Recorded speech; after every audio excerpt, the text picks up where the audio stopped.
فنادى في الظلمات أن لا إله إلا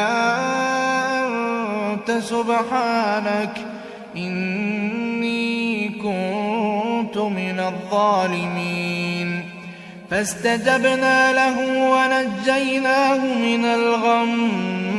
ربنا لا تؤاخذنا إن نسينا أو أخطأنا وأفوض أمري إلى الله إن الله بصير